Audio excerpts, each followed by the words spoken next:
May 8, 1945.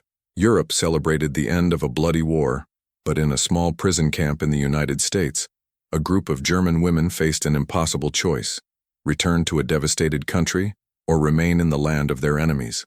Today, we tell the story of these women who defied all expectations and chose something no one ever imagined. Prepare to experience an extraordinary chapter of World War II, where redemption, courage, and humanity met in an unlikely place. Across America, church bells rang in celebration. In the streets, crowds embraced, wept, and celebrated the end of the conflict. In prisoner of war camps from Texas to New York, German soldiers prepared to return to their defeated homeland.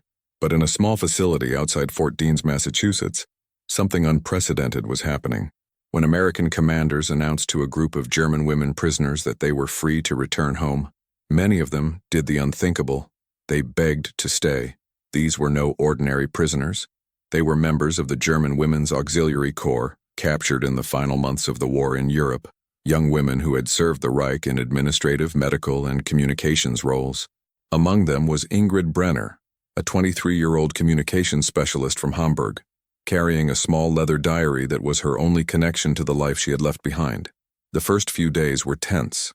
The German women kept to themselves, speaking only in whispers during meals, mechanically following the camp routines, their faces hiding their resigned dignity. But something began to change when small gestures of humanity appeared.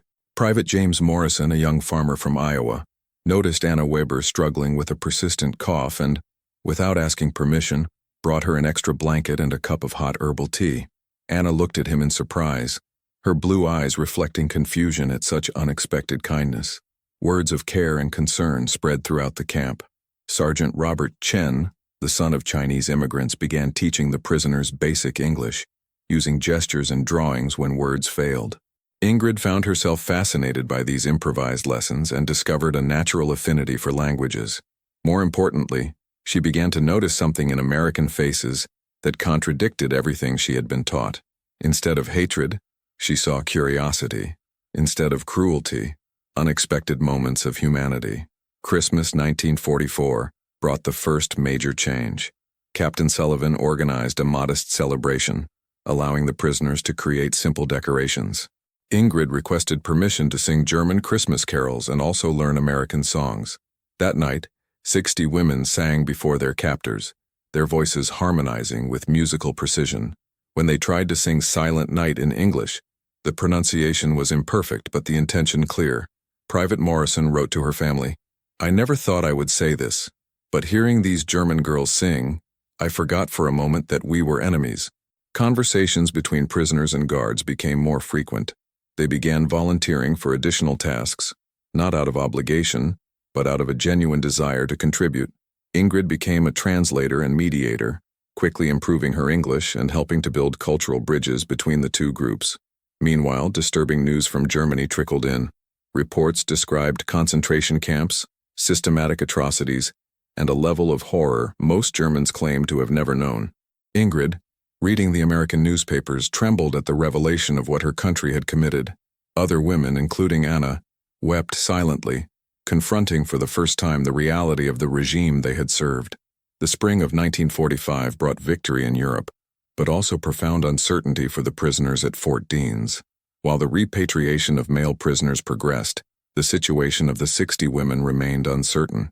They faced an agonizing decision: return to a devastated Germany, many without news of their families, or remain in the United States, where they had found acceptance, purpose, and the possibility of redemption. On May 15, 1945, Ingrid stood and spoke. "Some of us do not wish to return to Germany immediately." The announcement shocked everyone present. Anna and other women formed a small group, explaining that the Germany they had served in was not the home they knew. They had found something in the American camp they feared losing: dignity, purpose, and opportunities to become better people. Washington's bureaucratic response allowed those who wished to remain to be reclassified as displaced persons. The integration process was challenging but rewarding. Ingrid worked as a translator for the State Department, helping thousands of displaced people rebuild their lives. Anna completed her nursing certification and became head nurse at Worcester General Hospital. Other women found their own paths, some marrying American soldiers, others entering careers in teaching, social services, and business. Contact with those who returned to Germany remained constant, creating a network of women united by the transformative experience. Decades later, Ingrid Brenner Henderson spoke at the UN, speaking about the importance of reconciliation and the power of individual transformation. Holding the same leather journal that had accompanied her since Fort Deans, she declared, "We have learned that the real enemy is not the other, but the ignorance and hatred within us. Home is not only where you are born, but where you choose to build a life that honors the best of human nature." Anna Weber, now Dr. Anna Weber, returned to Germany in 1965 as part of a medical exchange program, witnessing a nation rebuilt, transformed not only in infrastructure, but in values. The story of these women has become an enduring symbol of redemption and renewal, proving that even in the darkest chapters of history, human beings can write different endings for their own lives. They chose to remain, not to run from the consequences of their past, but to discover something valuable in American humanity, something they wanted to pass on. Thank you for following this incredible story of courage, transformation, and redemption. These women's journeys remind us that even in the darkest moments, kindness and humanity can prevail. If this story touched you, please share, comment, and help keep alive the memory of those who chose to transform hatred into hope.